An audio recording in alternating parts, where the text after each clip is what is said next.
TNT Open Mind Insights brings you powerful, authentic conversations, illuminating the path to better mental health care for all. Welcome to the interview series. I'm so excited to meet with you and learn more about the work you're doing. Dr. Pritham, it's a pleasure to have you here. Thanks, Autumn. Ye- Pleasure to be here. Yeah, so I'm really excited to learn more about the work that you're doing. You've done so many things that I can't wait to dive into. But before we do, I really want to think about and just kind of sink into w- why are we even doing this? What are some of the conflicts and the issues and the difficulties that the people your work is serving are facing? Well, in 2025, I think we've come a long way in destigmatizing mental illness, at least here in the United States, but there is still so much of a need to service people who have mental health issues and providers who are struggling with the knowledge base. They say that our knowledge in medicine is doubling every 18 months. Can you What? imagine that? And back in the early turn of the century, it took years for knowledge to increase. But now the way research is going at light speed, information is going so quickly. I mean, as an internist psychiatrist, am always humbled by the amount of literature that I don't know. So even for somebody like me, steeped in academia, it's tough to keep up. So I can imagine what other providers are feeling, what our patients are feeling. It's like, wait, we have all this new stuff. Is it trickling down to the patients who need all of this the most? And there's a shortage in medicine of providers.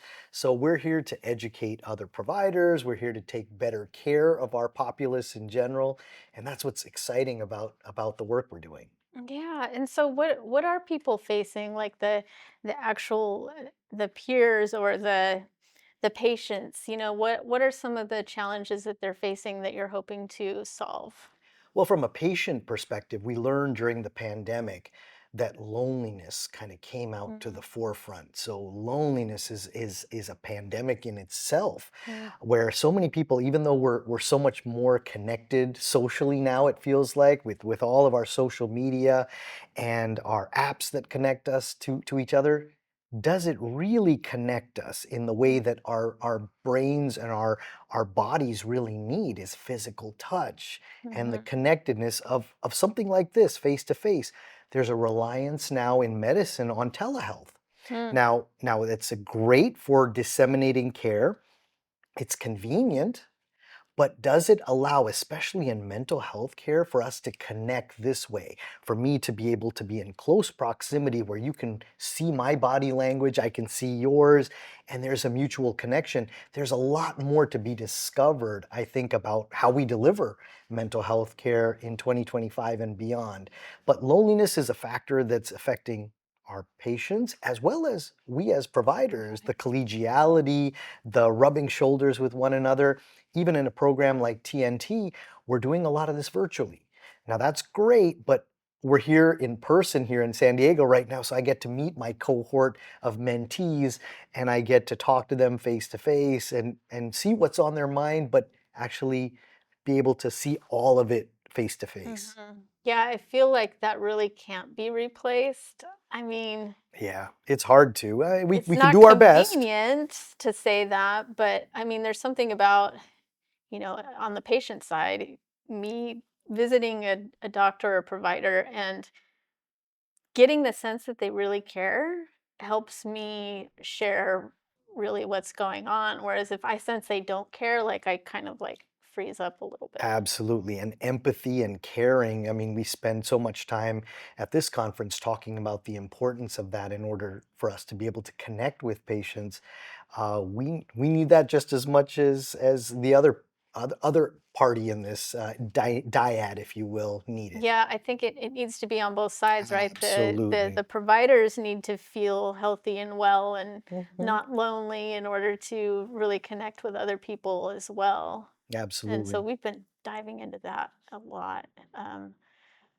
It's got to be everybody. It can't just be way. It Right. goes both ways. And what did So, President Roosevelt say? He said, people don't care what you know until they know you care, right? And that caring ooh, that's a element is good really one. important. Yeah. Yeah, yeah, it's so interesting.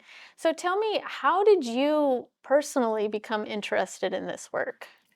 So I've been working with Robert McCarran, who's in touch with or in charge of this program, along with Jane Gagliardi for many, many years, and we've been rubbing shoulders. My schedule has been very busy, so it's been tough to kind of participate in the TNT program.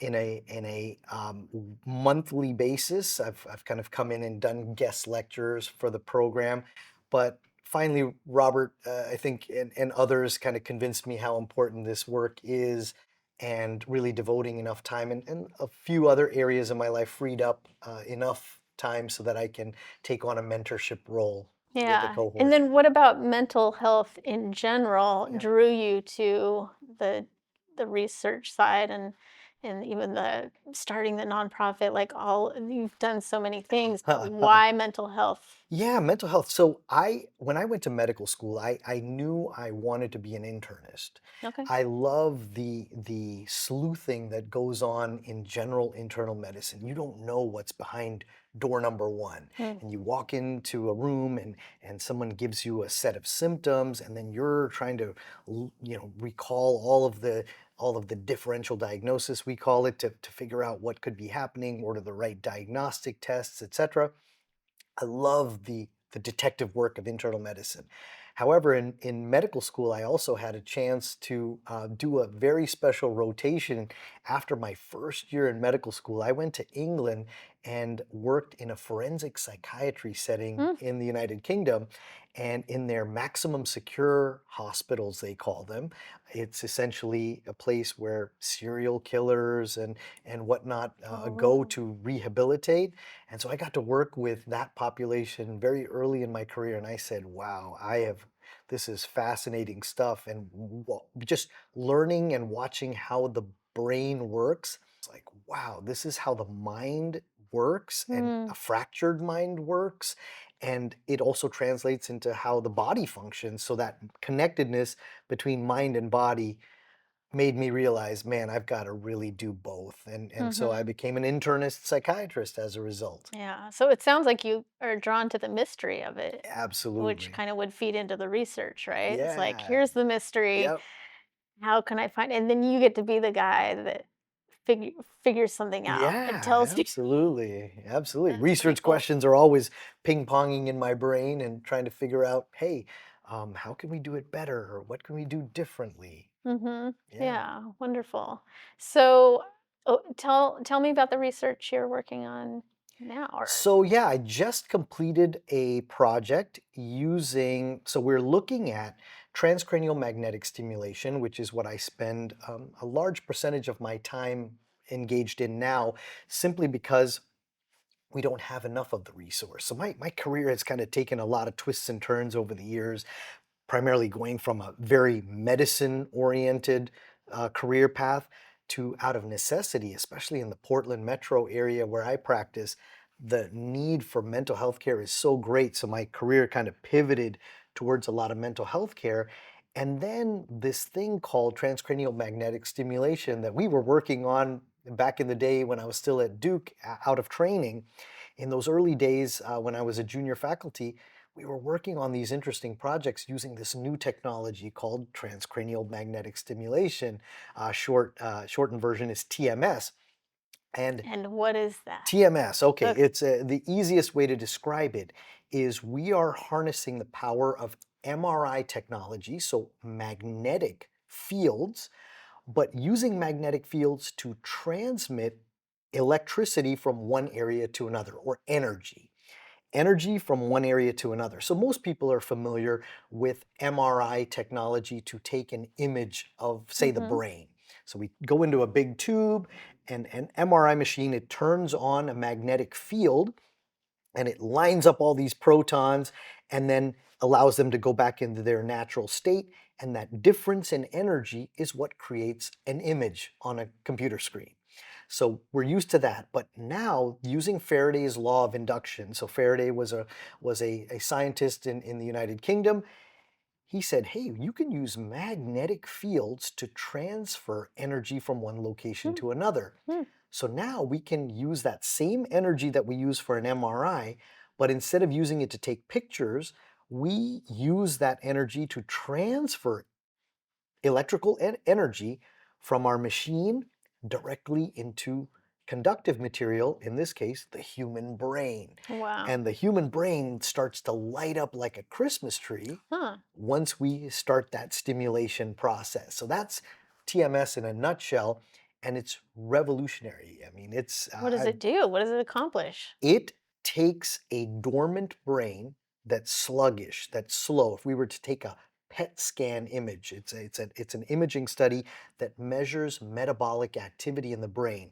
You take a PET scan in a patient with depression, say, that brain, you've got a couple of ditzels of energy because the sugar uptake is not happening in a depressed brain. That's why a person who is depressed has trouble getting out of bed in the morning. Mm. Brushing their teeth becomes a monumental task. Mm-hmm. You know, just even self-care goes out the window. Their brain is in that kind of depressed, dormant state that we need to shake it back up. Mm-hmm. When your cell phone's at 5%, it's not working very well, Yeah. right? The screen is going dim. That's kind of what it's like for the depressed brain. And so charging it back up, plugging it back in Oh my is gosh. what we do with transcranial magnetic stimulation. And it's Star Trek-like technology in so many ways. And we get people better in 6 weeks. Are you serious? 6 weeks, That's yeah. amazing. So it's pretty remarkable out of, you know, most of the things I've done in my career. This is one of those just, you know, rub your eyes. Is this real kind of situation with our outcomes with transcranial magnetic stimulation? So getting back to the research question, we're looking and exploring at better ways to do it. Like, so my most recent research project was what happens during a TMS session, which is about 20 minutes, if my patient is engaged in watching videos. Uh-huh. What is their outcome? If they're listening to music, what is their outcome? If Huh. they're reading a book, or if they're conversing with Oh our my gosh. technician, You have to you tell know, me. What is yeah, the answer? so, I'm so so, curious, ah, please. so, it was not powered high enough to give us very definitive answers because currently it looks like there was no difference Okay. between passive or active Huh. things that you do in the chair, the treatment chair. However, if you look at a subset of people, so those who spent more than 75% of the sessions talking to our technician, they actually showed a trend Oh my. toward doing better than people who did passive activities like watching TV or listening to music, which again highlights that if we get people talking, say you're depressed and you're shutting out the world, you're just in your room, you're isolating. Guess what communicating with another human being would probably do to your brain? And that's what Light I'd it love up. to answer definitively is it probably does help along with the energy that we're putting in people's brains. That's really interesting. Yeah, so Oh it's my really cool. gosh. I can see how excited you're. I'm getting excited Yeah, come on because it's in. like, well, I mean, you get to prove some of these things that we kind of, just intuitively know Yeah, that connecting is important. But when you can scientifically prove yes, it, yes. there's something so not just validating, but powerful about that. And to our patients as well, Autumn, Yeah. because you know we practice something called evidence-based medicine. Mhm. We don't want to give our patients our best guesses. Like it may seem logical, certain things like communicating would make sense. Communicating would probably be a good thing to do.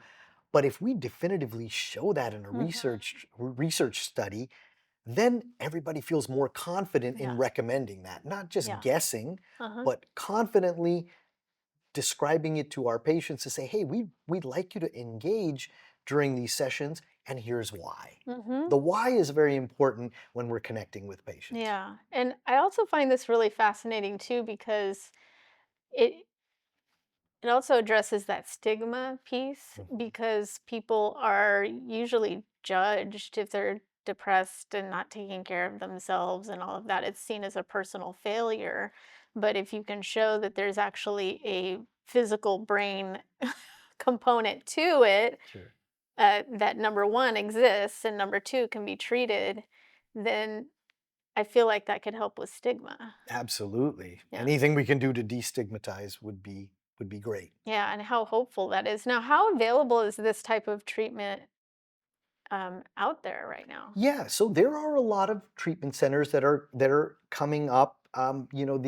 The payment models for this care is always tricky because new technology, how well insurance companies cover it. Most insurance companies do cover it, which is excellent.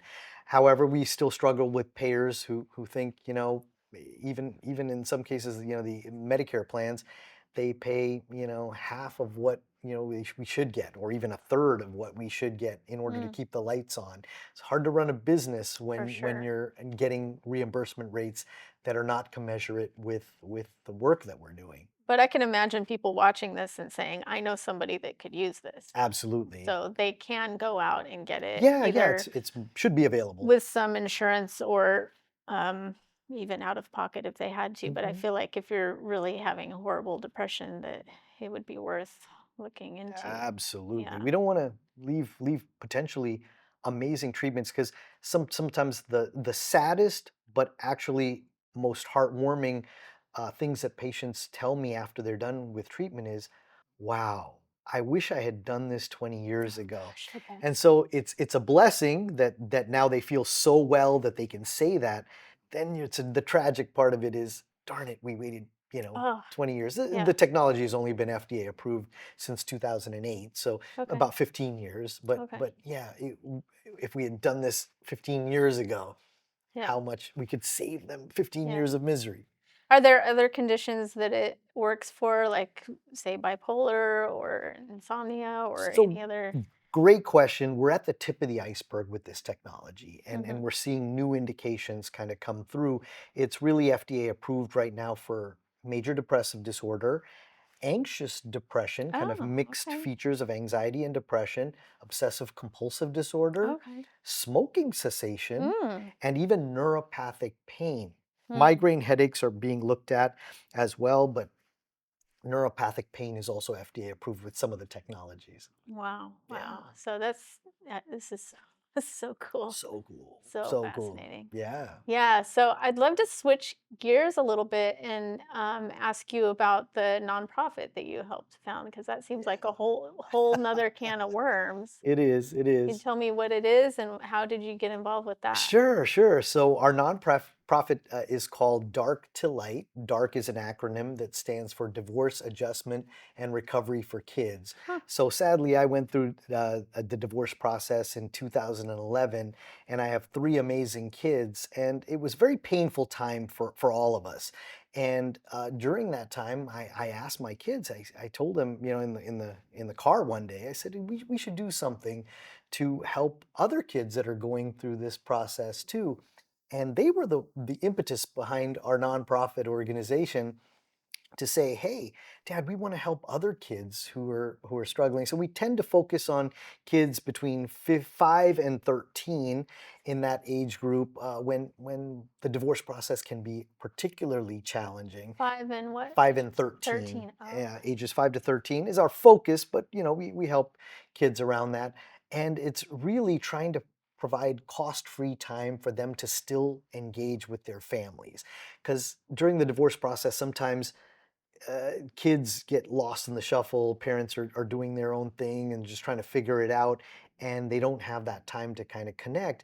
But we've partnered with several sports teams in the area, companies that provide backpacks and things like that at reduced costs. And so we put together care packages for kids who are going through the process, and just give them tickets to a sporting event or dinner coupon to just maintain normalcy. And that's really what it's about, is to make sure the kids remember that they're loved and cared for during the divorce process. Wow, that's so important. There's like so many kids going through that. I have not heard of an organization that does that. Yeah, Are we were there? the first in Oregon for sure. Wow, So yeah. that's interesting. So, do they go? Who are they going with when they go with these tickets? They going Usually, with yeah, their we want parents them to or? connect with the family. Yeah, Yeah. so whoever is able to do that, and ideally, I mean, we'd love to avoid divorce situations if we can. So we'd love families to heal. Say they're going through a separation, and providing that cost-free time to go to dinner or go to a sporting event. Maybe we can save a relationship in the process.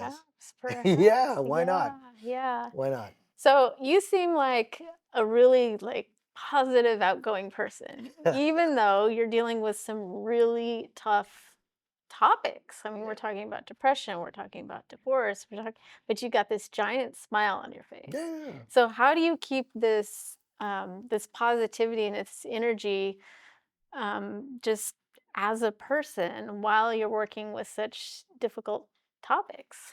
Yeah, I think it gets back to connectedness and having a really good relationship with other people. And if we're not well, it's going to translate into how well our patients are going to view the therapeutic process. And if I came in and was Hmm. body language said, "Hey, I'm here to help you with your depression," I think it would be a very different outcome than when I come in with positive energy and say, Hmm. "Look, let's focus. Your brain is really good at focusing on the negative. We as human beings are built that way. We hold on to all the negative stuff because it's protective." Hmm. I recently wrote an editorial on how good our brains are. For example, if we were to put our hand in a hole in the ground and were bitten by a snake, Hmm. we would forever remember that negative experience because it's protective. Every time we walk by a hole in the ground, our brains would tell us, watch out, let's beware. And Hmm. our brains are really good at hanging on to those negative things. But if Autumn, I told you, hey, your hair looks amazing today, Oh, you thanks. would go, oh yeah, that's really nice. But it goes through your brain like pasta water through a strainer. Yeah.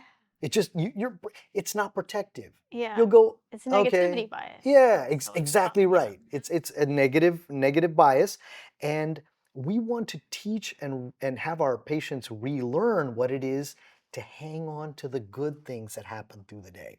Yeah. So that if you're intentional about that, you'll go, hey, Pritham Raj thought my hair was beautiful today. I'm Yeah. gonna dwell on that tonight before I go to bed. Yeah. And guess what? You'll wake up in the morning more positive as a result of that exercise. Yeah. I've actually experienced this personally. Awesome. I Tell me do about it. I do I do a lot of meditation, Uh-huh. and it's really focused on engaging with those positive stories. Mhm. You know, whatever those could be. You could do any type of, I'm Buddhist, so it's Mhm. like these Buddhist imageries that I'm working with, but it doesn't have to be that. Could be prayer, it It could be could any be faith-based. mantra. It could Mhm. be just telling yourself, I have great hair over and over again. I mean, literally, I've rewired my brain because I struggled with some depression for a long time. And so it's been like um, systematically and over time rewiring those brains. And you can. The brain is Absolutely. pliable. And I've experienced this, and I'm literally like a stupidly happy person that if There you go. someone says you're really great at something, I'm like, "I know. I am," and why not, because Sure. it seems like it's part of our culture to put ourselves down, I feel Absolutely. like. Yeah. And when you actually take a compliment and you say, "Yes, thank Mhm. you for noticing. That is true," people are like Yeah. shocked, But it's a state of mind, right? You Yeah. put yourself in that state of mind, and that's what we want to send to people who are struggling. Yeah, and that you really can shift that. I look at it's like grooves in a oh gosh, I'm gonna mess this up, but like wagon wheels Mhm. on the dirt. It's Absolutely. like you can just start making another path and your brain will follow that path. Mhm. Would you say that that's correct? That's the way I Absolutely. look Yeah. at it, but you're the brain, like Well, the brain. that is essentially you've captured what cognitive behavioral therapy is all about. That's what we try to do is retrain the brain instead of going to automatic thoughts of I'm not good enough, this will never be better to hey, I see the light at the end of the tunnel. I am worthwhile. I am a fun person. I can be well. And if we Yeah. replace those negative automatic thoughts with more positive ones, then we change, Yeah. and the behaviors associated with that, we change the whole outlook. And then I think for people to see somebody who's living it Mhm. is inspiring. It Absolutely. was for me too to see somebody living that positive mindset. It was like, okay, this is possible. And usually when you talk to anybody, regardless of how positive they are, they've gone through some kind of difficulties in their life. Mhm. But, there's some people that get through it and come to the other side, and other people that will need a lot more support and assistance. But it's always possible in my Absolutely. mind. Absolutely. It's Yeah. why we do what we do. Yeah, yeah. So, you've talked about the philosophy behind your positivity, but what do you do specifically to maintain your own mental health? Well, what I do, I focus on, I'm faith-based, so I start my day with a positive reflection, a prayer, a reading, something that's going to connect me, not only to my God, but other people. And it starts there, and then end your day the same way. So starting your day that way, ending your day that way, just kind of makes the sandwich in the middle all work out. Yeah, so this is no surprise to me at all. Just meeting you and getting your energy and Yeah. knowing that like that's similar to what I do. It's Uh-huh. like I can see it. I'm like, honestly, like, and it's free. Yeah. It It's is free. free. It's That's what free. I tell people. It's like it's free. It's the best. Like if you do 6 minutes, even if you do 6 minutes free, it has this effect throughout your whole day. Whatever it looks like, whatever your God is, or if it's Mhm. not a God, whatever it is, just to connect with your passion, your purpose, and with other people. It just, I mean, you're living proof of it too. Absolutely. So, And philosophically, I think there's so much of a focus in our society on happiness. I want to mhm, be happy. I want to seek happiness. I want to seek a lot of times material things. mhm, And that's fool's gold in yes, my book. And I think, most, I think C.S. Lewis puts it best. It's actually, it may have been what Ralph Waldo Emerson, who said, really, the purpose is not to be happy, it's to be useful. And so if mm, we find that utility in being useful, and if that's the focus of our day, is to find ways to be useful and have meaningful interactions like this yeah, one that we're having right now, that's going to make me at the end of the day feel like, wow, I've accomplished something. And if somebody can just, if they're not used to that, just getting used to that, feeling useful, I have accomplished something today, it builds and mhm. grows and grows. And you look back and you go, I'm happy. I know, I'm right? happy Yeah, because I've found a utility, a mhm, usefulness to the world around me. yeah, and that's certainly what you've done with your career. Tried to, tried to. Yeah, It's a work in absolutely. progress. Oh, always a Always a work work in in progress. progress. But yeah, I feel you on that. I like to look at it as not chasing happiness, but cultivating joy. And Absolutely. cultivating joy, a big part of it is the connections that we make and how we serve other people, because it just becomes a big sphere that feeds itself. Absolutely. So, oh man, it's been such a pleasure meeting with you and having this conversation. It's just been such a joy. Thank you Thank so you. much. Thank you for Oh, doing and this. if people want to learn more about the work you're doing or connect with you, how might they do that? So, my company is called Active Path Mental Health. We're on social media, Active Path Mental Health, and you can look me up that way, or my LinkedIn, Pritham Raj. I post here and there. I posted a piece on grape juice this morning on protecting men from erectile dysfunction. So look at Fantastic. that. Love it. 5 days a week, if you drink a little grape juice, maybe it helps That's with it. erectile dysfunction. Wonderful. Yeah, and then I'm at OHSU as well, Oregon Health and Science University. Okay, wonderful. Thank you so Yeah, much. thank you.